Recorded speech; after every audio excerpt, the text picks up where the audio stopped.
Bonjour, je vous présente cet ouvrage. Cahiers Spinoza, numéro 3, hiver 1979-hiver 1980, aux éditions Réplique.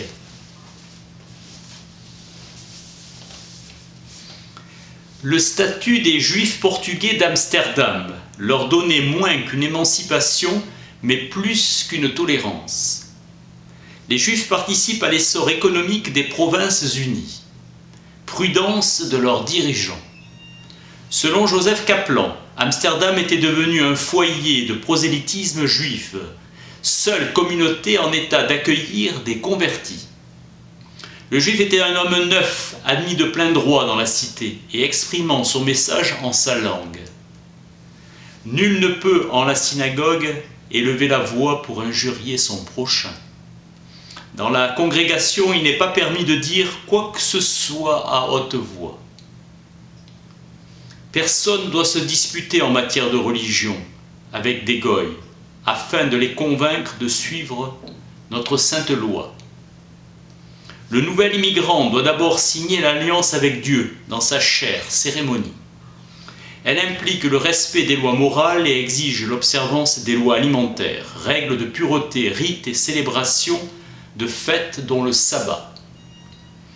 La loi de Moïse prescrit une morale que tous les hommes désireux de vivre, selon la raison, peuvent appliquer. La loi naturelle lie tous les humains par l'amour et enseigne la vie honnête. Le meilleur de la loi de Moïse est contenu dans la loi naturelle, importance de la Kabbale dans la pensée juive d'Amsterdam. L'obsession du péché et la hantise de la souillure sont les axes de référence d'une pensée intransigeante au service de l'orthodoxie. Vivre avec équité et justice, n'offenser personne, ne pas s'approprier le bien d'autrui, être charitable avec son prochain et vivre sobrement, avec tempérance. Ménacer Ben Israël. Universalité du salut et liberté de l'homme sont prônées par la pensée juive. Pour les rabbins d'Amsterdam, le peuple juif devrait être un peuple de prêtres. Tous doivent obéir. Ses membres étaient des maranes revenus au judaïsme après s'être enfuis de la péninsule ibérique où l'Inquisition brûlait leurs frères. Gebhardt, chrétien sans foi et juif sans savoir, âme divisée. Les dirigeants de la communauté et les rabbins vivaient avec le sentiment d'avoir une tâche plus lourde, une responsabilité historique. Le docteur Juan de Prado a précédé Spinoza dans l'hérésie, savant qualifié de maître de Spinoza. Son esprit rebelle réclamait le droit d'être l'autorité suprême, jugeant la validité de tout ce qu'on lui enseignait. Robio parle d'orgueil et de vanité. Son orgueil consiste à opposer son jugement personnel à la doctrine historique du judaïsme et de se faire l'arbitre de celle-ci. Péché de l'homme moderne en général. Jusqu'en 1655, Spinoza était un juif fidèle et un membre zélé de la communauté. Il se fixe pour règle de suivre les coutumes du pays et de parler à la foule dans le langage qu'elle comprend. Il gardait pour lui-même la vérité philosophique. Malgré ses pensées hérétiques, il payait ses contributions au judaïsme. Ses étapes, il a d'abord cherché la richesse, le prestige et le plaisir sensuel, puis a découvert que le bonheur dépend de la qualité de l'objet désiré, de la nature qui lui est inhérente, indépendamment des circonstances. Bien suprême qui soit fixe et stable. Spinoza est l'un des esprits les plus libres connus. Spinoza est tenté par le problème du salut.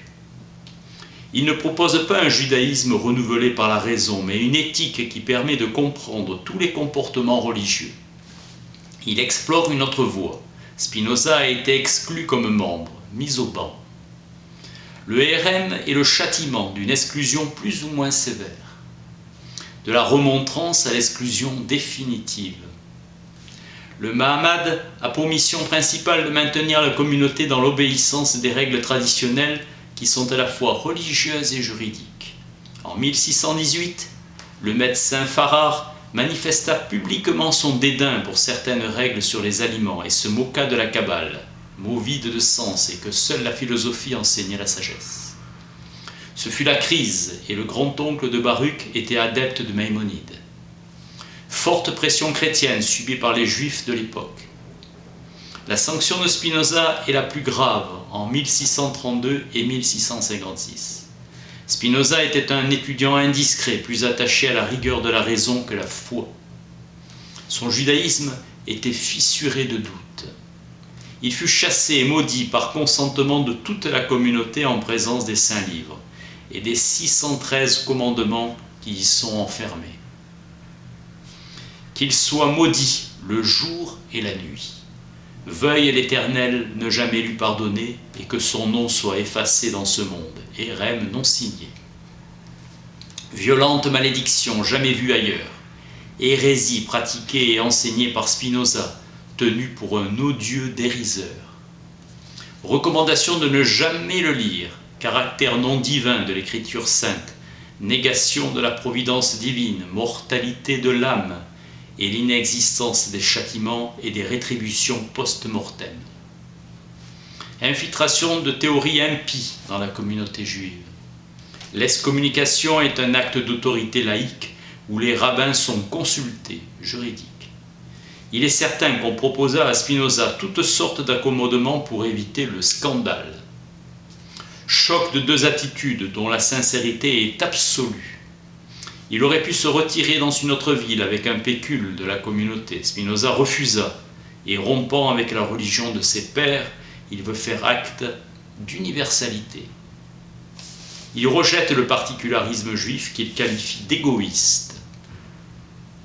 On lui avait pourtant appris qu'il n'y avait pas dans le judaïsme de volonté d'appropriation exclusive de la faveur divine. Les maranes, victimes de l'Inquisition, étaient attachés à leurs croyances. Le conflit est dans la prééminence de la philosophie par rapport au Talmud et à la Kabbale, ainsi que les rituels alimentaires. Il a été décrété que le roi Messie revêtirait des vêtements de marane et se rendrait incognito au milieu de ses confrères juifs. Abraham Miguel Cardozo, mort en 1706. Spinoza eut la visite en 1669 d'un libertin célèbre, Saint Évremond. En lui s'incarne l'épicurisme. C'est en émule de Descartes que Saint Évremond aborde Spinoza. Il rencontra aussi à La Haye Heinsius et Vossius, et c'est bien comme représentant du mouvement cartésien qu'il est appréhendé par le libertin français. Certains esprits forts s'intéressent à lui. Le cartésianisme est proscrit en France, mais en Hollande, des disciples l'enseignent officiellement à l'université. Saint Évremond fut sensible à l'éthique de la joie, qui cadrait avec sa philosophie de la volupté.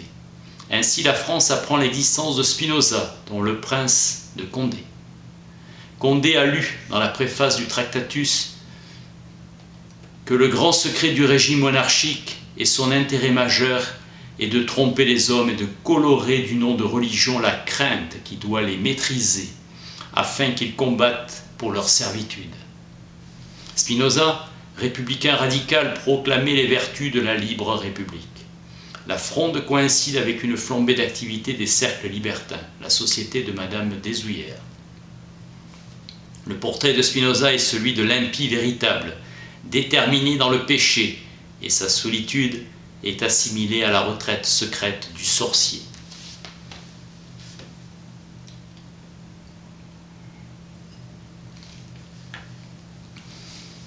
L'éthique apparaît comme l'évangile du diable. Spinoza devient l'esprit du mal, l'antéchrist, mise en forme géométrique du désir de ne pas croire en Dieu. Légende de la visite de Spinoza à Paris. Image d'un Spinoza s'enfuyant de peur d'être mis à la Bastille. Son ancien maître, Van den Ende, sert d'inspirateur à une tentative républicaine en France. Avec Spinoza, il faut distinguer la religion philosophique de la religion biblique, qui en tant que telle exclut toute spéculation philosophique. Tim dit que Spinoza est un anti-Léviathan et que l'État repose sur l'égoïsme collectif, cause de discorde et de rivalité entre les hommes. Il ne tient pas compte des textes où Spinoza affirme que l'État est fondé en raison et que la société politique est une condition indispensable de la communion des hommes libres. L'idée d'un état universel comme celle du règne de Dieu, finalité de l'histoire, n'est pas une idée spinoziste. Pour Lessing, la société civile n'est qu'un rejeton de la franc-maçonnerie. Jacobi prend Prométhée comme le symbole de la libération de l'homme à l'égard des croyances religieuses et superstitieuses. Pas de parenté avec le Dieu de Spinoza, dont la productivité se déploie selon les lois nécessaires et le génie de Prométhée. Seul Spinoza met fin au conflit qui oppose la foi au savoir, le cœur aimant à l'entendement. Il médiatise par sa pensée la paix du Dieu nature. Herder est fidèle à Spinoza lorsqu'il dissocie l'idée de vie de Dieu et celle de finalité. La finalité est un préjugé. La vie de Dieu, en raison de sa circularité, n'est pas soumise à un calcul réfléchi et égoïste. Elle relève d'une causalité circulaire et d'une finalité sans fin. Le Dieu vivant est aussi l'esprit universel d'amour, Herder. À l'intérieur de l'univers, la rivalité des conatus est la règle, mais pris dans sa totalité, se suffit à lui-même. La loi de l'univers est une loi d'amour et de paix. La vie de Dieu est une activité incessante par laquelle l'unité originaire de la substance se diversifie dans une infinité de modes, pensées étendues. On présente le spinozisme comme un monisme où la diversité des choses s'absorbe dans l'un, mais on apprend que l'infini n'acquiert pas sa solidité qu'en se concrétisant dans le singulier, réconciliation des opposés. En introduisant en Dieu une vie tourmentée en vertu de la loi de l'expansion et de la contraction, Herder retrouve l'idée d'histoire intégrée dans l'absolu. La liberté, selon Jean, est l'esprit du Seigneur et notre action est d'autant plus pure, divine et universelle que notre connaissance est plus profonde, plus pure et plus divine. La connaissance de Dieu unit ce qui est séparé, sans porter atteinte à la diversité du réel. La philosophie de Spinoza est une philosophie de l'ouverture, et il est absurde de parler de son immoralisme. Il décrit les conditions de l'amour désintéressé consistant dans une victoire de la connaissance et de la pratique. En Israël, le professeur Schweid montre que la philosophie de Spinoza n'est pas juive par son contenu, mais qu'elle exerça une profonde influence sur la pensée juive moderne, critique de la tradition qui soulève le problème même de l'existence juive. Schweid, Spinoza entra dans l'histoire de la philosophie juive précisément parce qu'il en sortit. Le docteur Lévy de l'université de Haïfa montre que la conception de Spinoza est à l'origine de la vision laïque moderne du judaïsme. Des congrès furent organisés consacrés à sa pensée pour son tricentenaire de sa mort.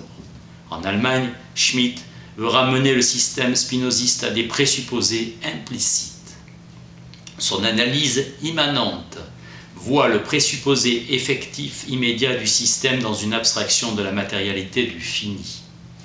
Pieters fournit une instructive recherche sur le concept de liberté. Avec Schelling, le point de départ n'est plus la substance divine, mais le moi absolu, se posant lui-même comme origine, liberté surgissant d'elle-même. Il faut comprendre Dieu non pas comme un être totalement différent de l'être humain, mais comme son humanité. Le moi empirique doit devenir absolu, la liberté comme auto-accomplissement pratique de la subjectivité. Kramer insiste pour ranger Spinoza dans l'héritage philosophique progressiste, préhistoire d'une image socialiste de l'homme. Albrecht le voit comme le précurseur direct de l'ordre social socialiste et communiste. L'État socialiste s'institue comme une sorte d'État spinoziste.